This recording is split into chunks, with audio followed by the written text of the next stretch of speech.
Chandra Haris mengertakkan gigi dan bertanya, bagaimana jika aku menyerahkan 20 miliarku? Jika aku tidak kembali, apa kau akan memberikan kompensasi kepadaku?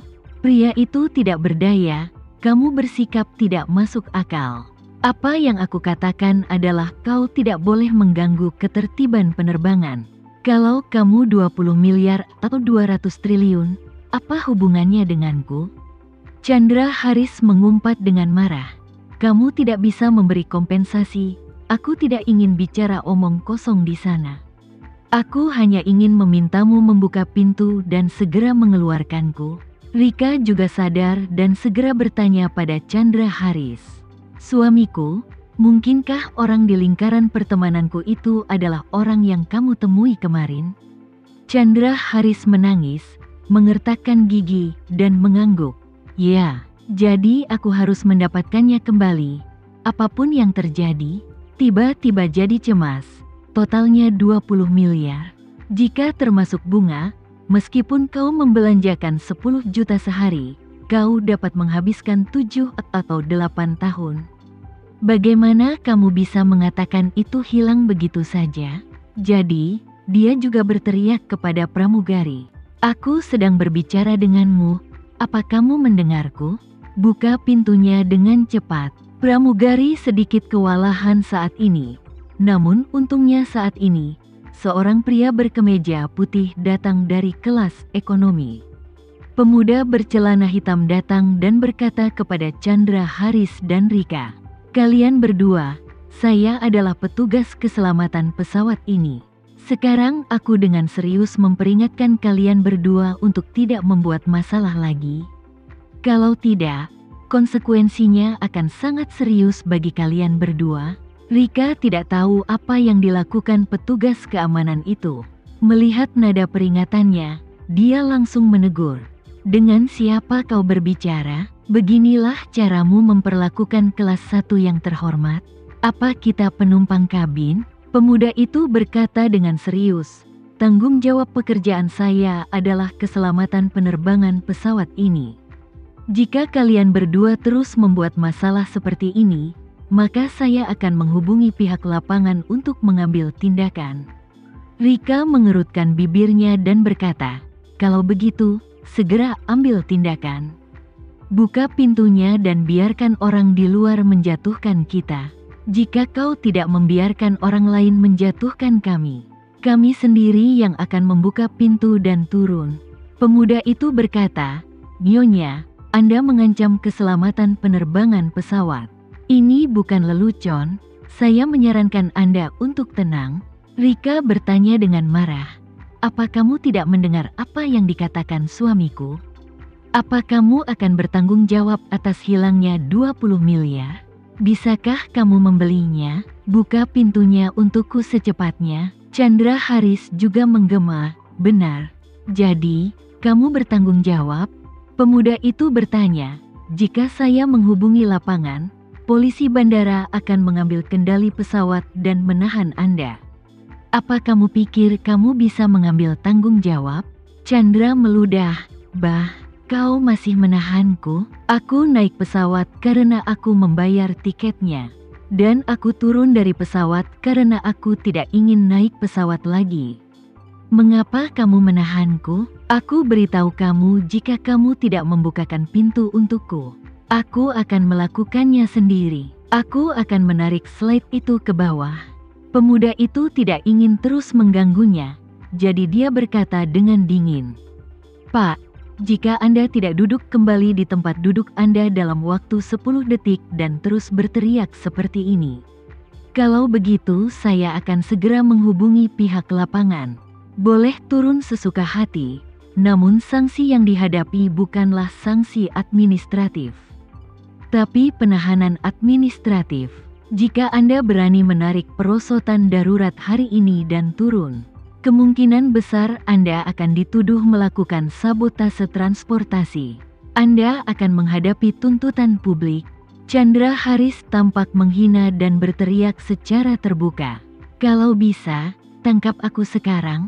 Aku menantangmu untuk melakukannya. Ketika Rika mendengar bahwa dia akan ditahan, dia menjadi sombong.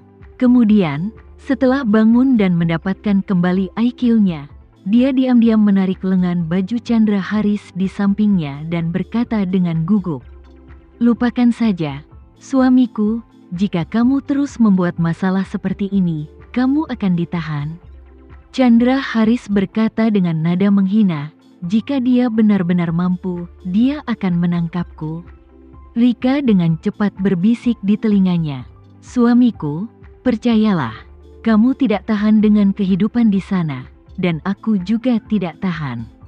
Pikirkan tentang apa yang aku derita di sana. Ayo berhenti berdebat dan pergi ke Dubai dulu. Jika kau tidak bisa sampai di sana, kita bisa kembali secepatnya. Ini hanya masalah 1 hari. Bukankah lebih baik masuk dan tinggal di sana lebih dari 10 hari? Faktanya, Chandra Haris biasanya tidak begitu berani. Alasan kenapa dia berani nyengir ke arah petugas keselamatan di pesawat hari ini adalah karena jumlah 20 miliar yang begitu besar.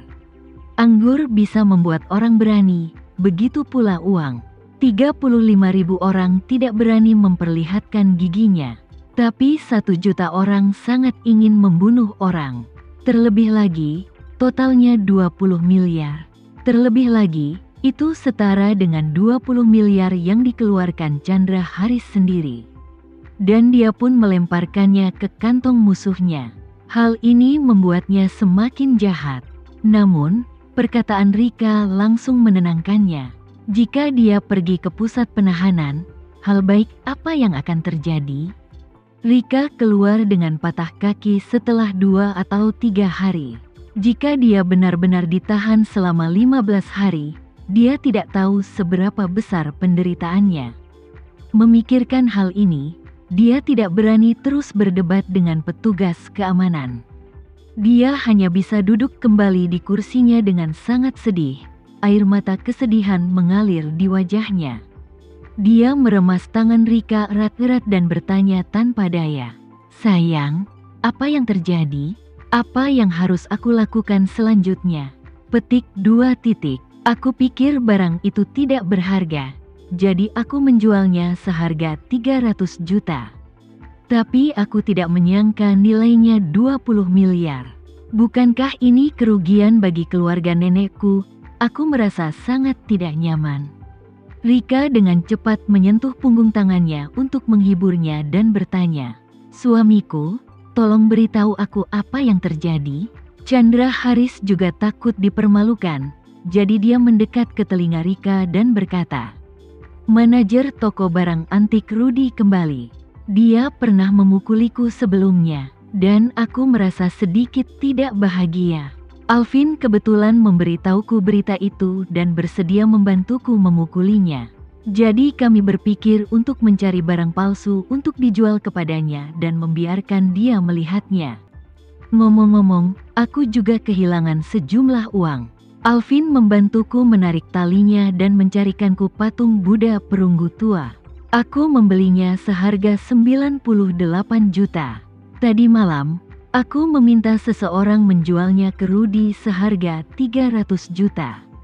Bagaimana aku bisa membayangkan benda itu bernilai 20 miliar? Rika menggelengkan kepalanya setelah mendengar ini, dan tidak dapat menahan diri untuk tidak mengeluh. "Suamiku, kita seharusnya kembali bersama, dan aku tidak boleh memarahimu.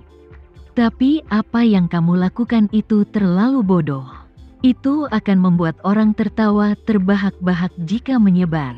Chandra meratap, "Hei, tidak ada gunanya membicarakan hal ini sekarang. Yang paling penting sekarang adalah bagaimana mendapatkan uang itu kembali.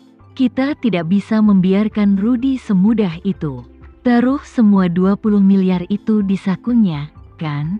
Rika berpikir sejenak dan berkata, "Ceritakan padaku detail spesifiknya. Bagaimana kamu menipu dia? Dan cerita apa yang kamu gunakan untuk menipu dia?" Chandra Haris kemudian menceritakan kisah yang dibuat oleh Alvin. Setelah mendengar ini, Rika memutar matanya dan langsung berkata, "Ya, bukankah Alvin meminta anak buahnya untuk berpura-pura bahwa itu adalah sesuatu yang dicuri dari rumah?" Kalau begitu cari seseorang untuk berpura-pura menjadi adik laki-lakinya dan langsung pergi ke Rudy. Dia harus mengatakan bahwa benda itu diturunkan kepadanya oleh ayahnya, tapi dicuri dan dijual oleh adiknya. Sekarang dia diminta mengembalikannya dan memberinya 300 juta. Jika dia tidak mengembalikan barang tersebut, dia akan langsung menghubungi polisi. Konon barang ini milik polisi yang seharusnya membantu memulihkan barang curian tersebut.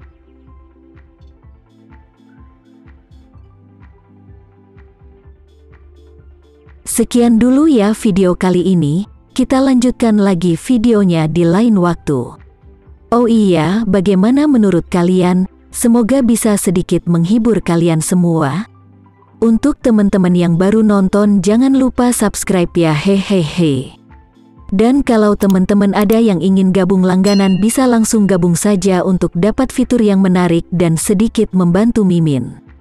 Terima kasih banyak sudah menonton, sampai jumpa lagi, bye.